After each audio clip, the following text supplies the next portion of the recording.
तीसरा पॉइंट है समुच्चय ए, मजला कोष्टक 1, 2, 3, 4, 6, तक दिया हुआ है में संबंध आर मजला कोष्टक ब्रैकेट x, y सच डेट x भाज्य है x से द्वारा परिभाषित संबंध आर है।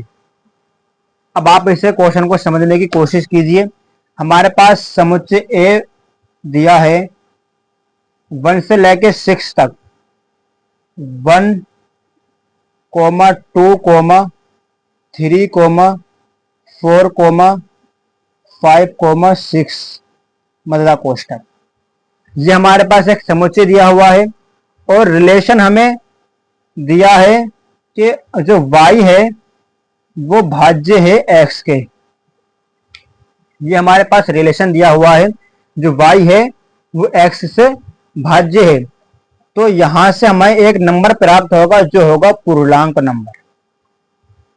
जो कौन सा नंबर होगा? पूर्णांक नंबर होगा।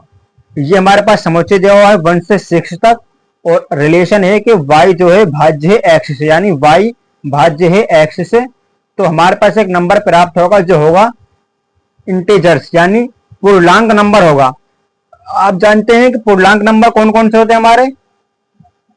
माइनस से शुरू होते हैं, माइनस अनंत से लेके माइनस के 1, 0, 1, 2 ये अनंत तक जाएंगे प्लस के, यानी माइनस की सभी संख्याएं और प्लस की सभी संख्याएं और साथ में 0, ये होता है हमारा पूर्णांक नंबर। तो अब यहां से हम जांच करेंगे पहले सौतल्य की कि हमारा ये सौतल्य है या नहीं।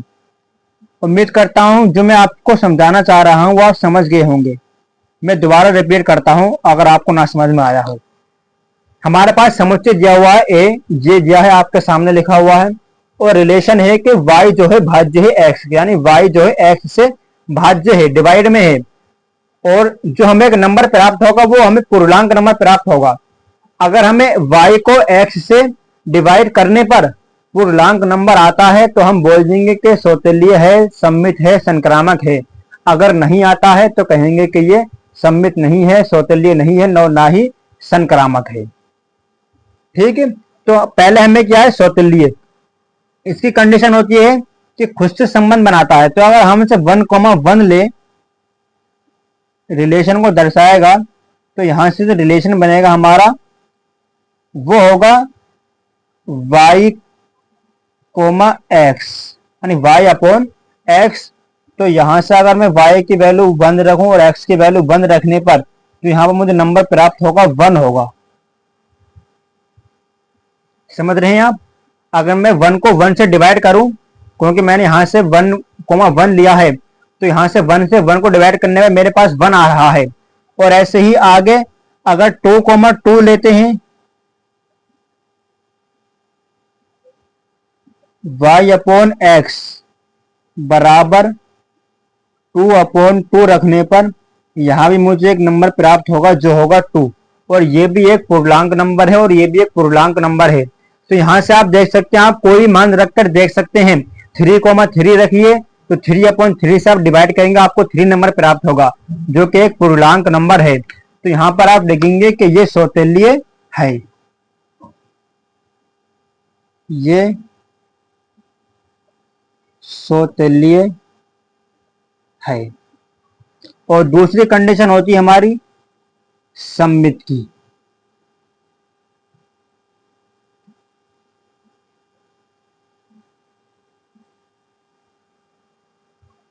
तो इसकी कंडीशन होती है a, b रिलेशन को दर्शाता है, वहीं से b, ab रिलेशन को दर्शाएगा।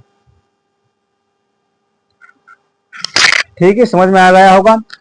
अगर मैं यहां से a की वैल्यू 1 लूं और b की वैल्यू 2 लूं, जब इसे डिवाइड करेंगे y अपॉन x से, y की वैल्यू मेरे पास 2 है और x की वैल्यू 1 है, यानी ये हमारा x है, ये हमारा y है। तो जब मैं इसको 1 से डिवाइड करूंगा तो मेरे पास जो आंसर निकल कर आएगा 2 आएगा, जो कि एक पूर्णांक नंबर है।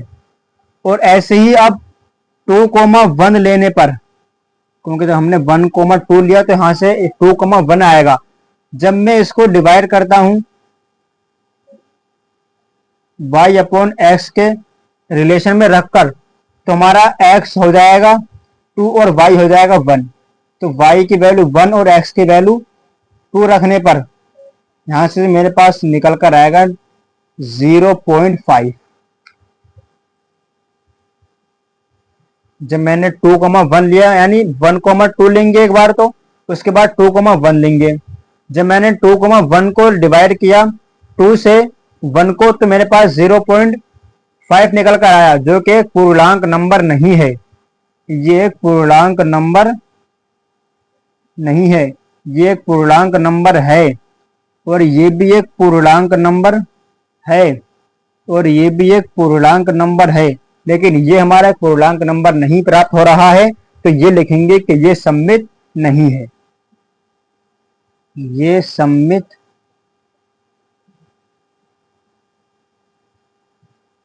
नहीं है। उम्मीद करता हूं यहां तक आपको समझ में आ गया होगा। तीसरा हमारा संक्रामक लिखेंगे। संक्रामक की जांच करेंगे। संक्रामक की कंडीशन होती है कि अगर a, b रिलेशन को दर्शाता है, तो वहीं से b, c एक रिलेशन को दर्शाएगा। तो यहां से एक निष्कर्ष हमारे पास ये निकलेगा कि a, c भी एक रिलेशन को दर्शाएगा। a, c भी एक रिलेशन को दर्शाएगा। अब आप देखिए कि यहां से अगर मैं a की वैल्यू 1 लूं और b की वैल्यू 2 लेने पर, जब इसे आप रिलेशन में रखेंगे y अपॉन x,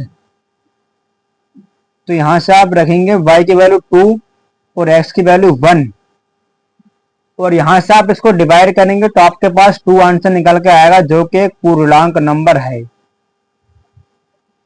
उम्मीद करता हूं आपको ये भी समझ में आ गया होगा। ये एक पूर्णांक नंबर आपको प्राप्त हो जाएगा।